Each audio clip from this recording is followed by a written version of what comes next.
विज्ञान यानी कि साइंस।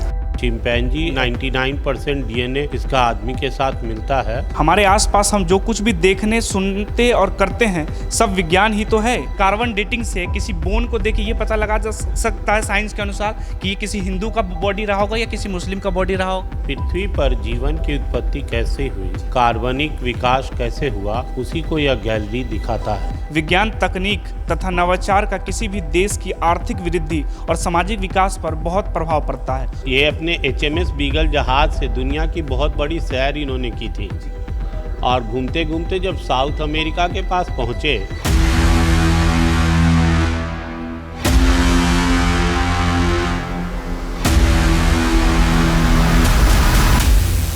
इस वक्त हम मौजूद है श्री कृष्ण साइंस सेंटर में, पटना में मौजूद है। हॉल ऑफ एवोल्यूशन के सेंटर में आए हैं इस वक्त। तो हमारे साथ एजुकेशन पदाधिकारी विश्वनाथ गुप्ता जी हैं। इनसे समझेंगे सर हॉल ऑफ एवोल्यूशन के बारे में कुछ बताएंगे। दुनिया जहां एक तरफ बात करती है बिग बैंग से बिग ब्रेन की तरफ, तो इसके बारे में आप कुछ बताइए। बहुत बहुत स्वागत है।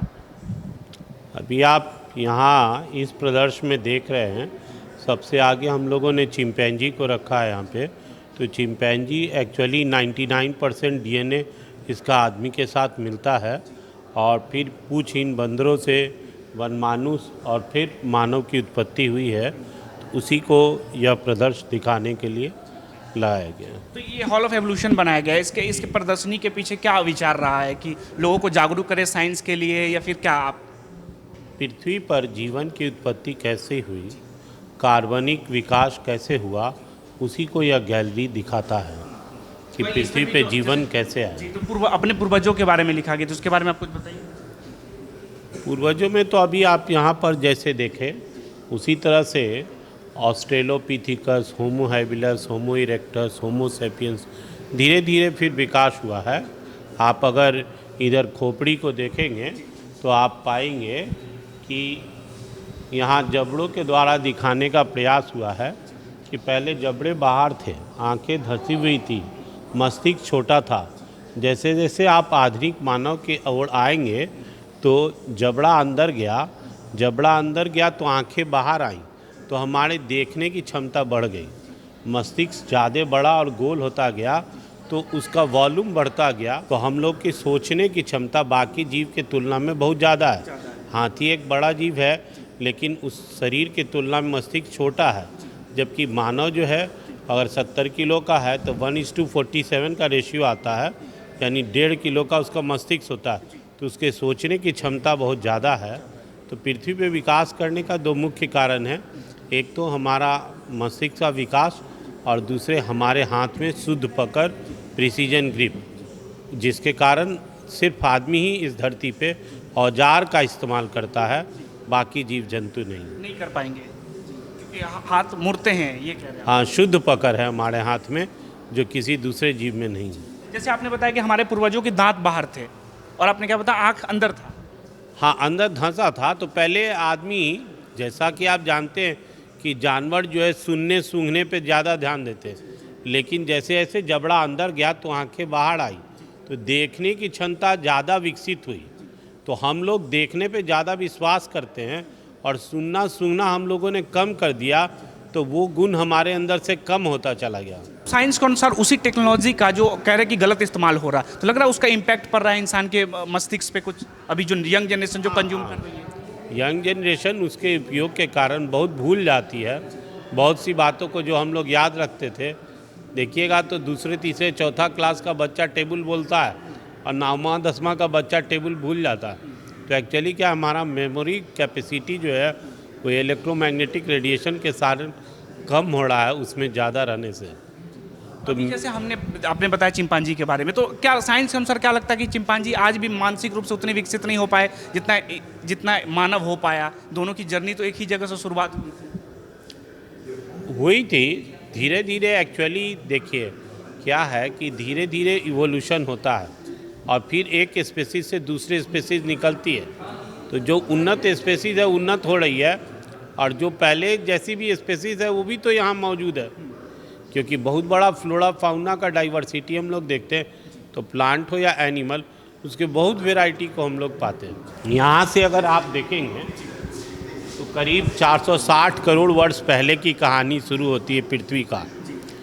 उस समय पृथ्वी सूर्य से टूटकर अलग हुआ था, तो ये आग का धधकता गोला था। बिग बैंग थ्योरी की जो बात होती है, बिग बैंग थ्योरी से तो पूरा ब्रह्मांड बनना शुरू हुआ। एक्चुअली सूर्य से टूट कर पृथ्वी तो अलग हुआ है ना।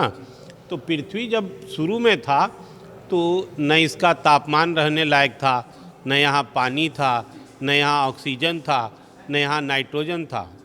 ये जो आप प्रारंभिक वायुमंडल देख रहे हैं, इसमें मीथेन, अमोनिया जैसी गैसें थी, हाइड्रोजन जैसी। धीरे धीरे इन वॉल्केनिक रिएक्शन से ही जलवाष्प पैदा हुआ, नाइट्रोजन पैदा हुआ। जलवाष्प जब पैदा हुआ तो संघनित होकर बरसने लगा। लाखों साल तक पृथ्वी पे बरसात हुई सिर्फ, और जो गड्ढे थे वो पानी से भर गए, जिससे समुद्र का निर्माण हो गया। फिर आपका जो है सो महाद्वीप भी बने। लेकिन यहाँ पृथ्वी पे ऑक्सीजन जो था वो ऑक्साइड के रूप में था। तो धीरे धीरे जब प्रोक्रिएटिक और ये फोटोसिंथेटिक सेल्स आए हैं, तो इनके द्वारा बनाया हुआ ही ऑक्सीजन वायुमंडल में इकट्ठा हुआ है। तो सबसे पहले ज़रूरियात था पानी का, आया पानी आया, पानी आने के बाद ऑक्सीजन आया।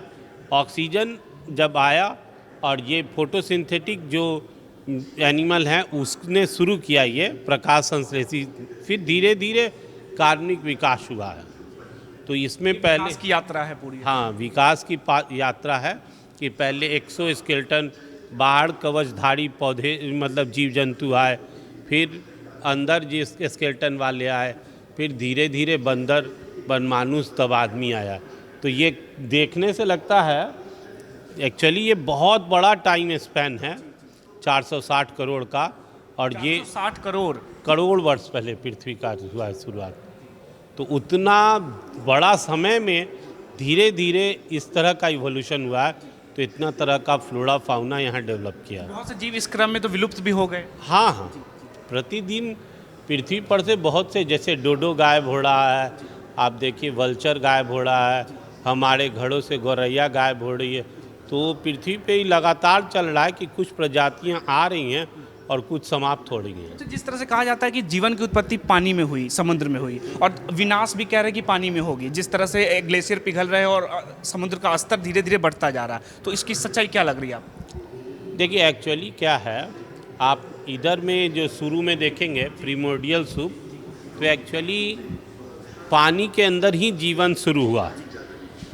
इसके बाद एम्फीबियन आए, चाहे पौधा हो या जंतु, जो पानी में रहने वाले थे वहाँ ही शुरुआत हुआ है, अमीनो एसिड का निर्माण हुआ। और वहीं पे पहले प्रोकैरियोटिक जीव आए और फिर इसमें डिवीज़न होता गया। फिर एम्फीबियन आए जो पानी ज़मीन दोनों पे रह सकता है, और तब स्थलीय जीव जंतु आया। तो अगर स्थल पर जैसे हम लोग बहुत पोल्यूशन और बाकी कुछ फैला रहे हैं, तो हो सकता है कि जीवन इससे समाप्त हो, लेकिन पानी के अंदर जीवन तब भी रहेगा। और उस देखिएगा कि वो बहुत ही परिवर्तित होकर के आता है। तो ये तो चक्र चलता ही रहेगा। डायनासोर के बारे में कोई विलुप्त हो गई, डायनासोर क्यों विलुप्त हो गए?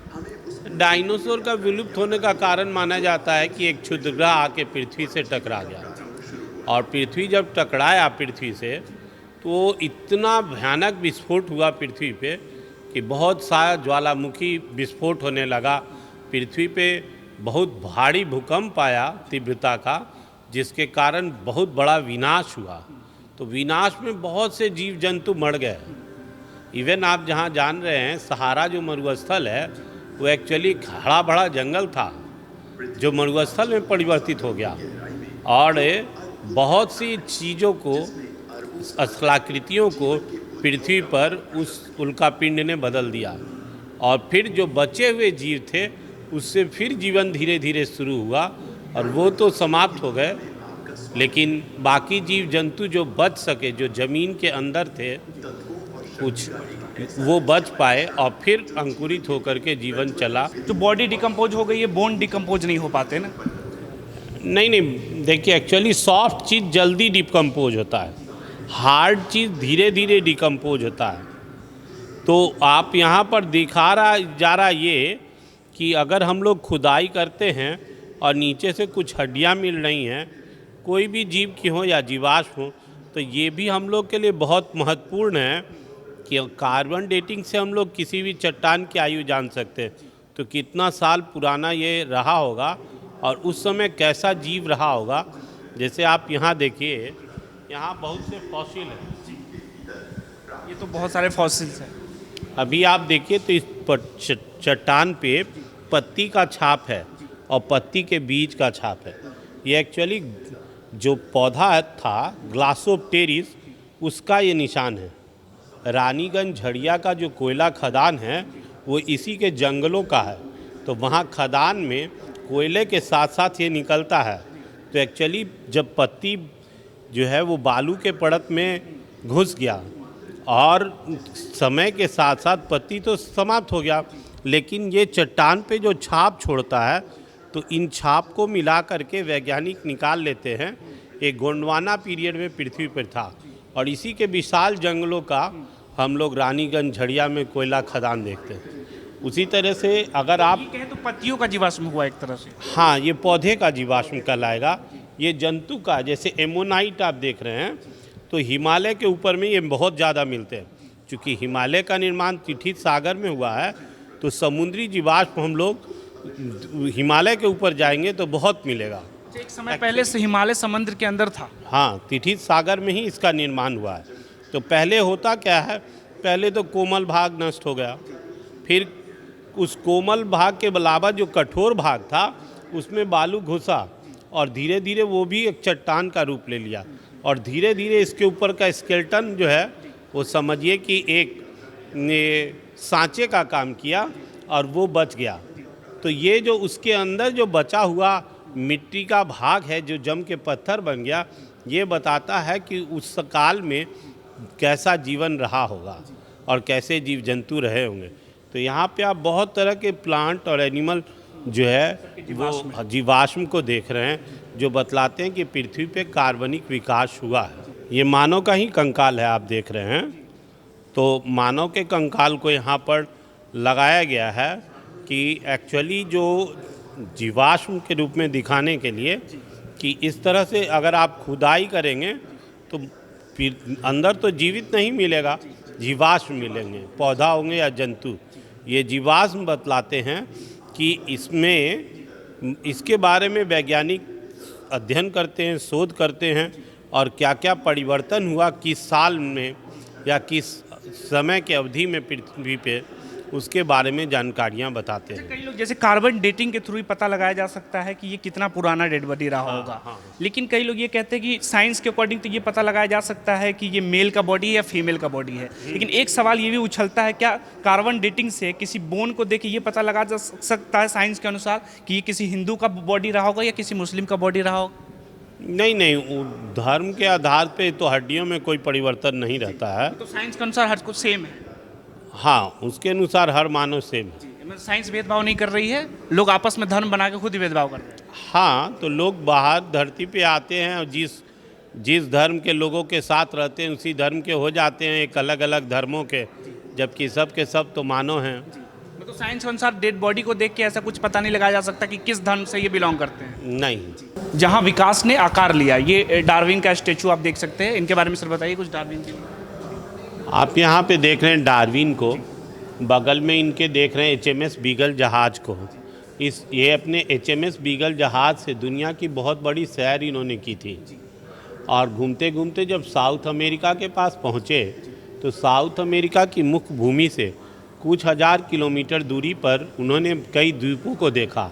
इन द्वीपों के समूह को गलपागोस आइलैंड्स कहते हैं। ये सभी जो द्वीपें थीं ये ज्वालामुखी विस्फोट से बनी थी।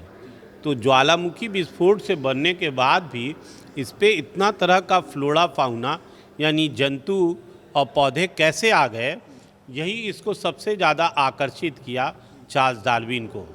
तो इनका बहुत बड़ा शोध है ये गलपागोस आइलैंड पे और इन फिंचेज पे कि फिंच की बहुत सी प्रजातियां वहाँ बनी और वो आपस में क्रॉस ब्रीडिंग करके नई नई प्रजातियां बनी और उन्होंने ओरिजिन ऑफ स्पीसीज किताब को लिखा।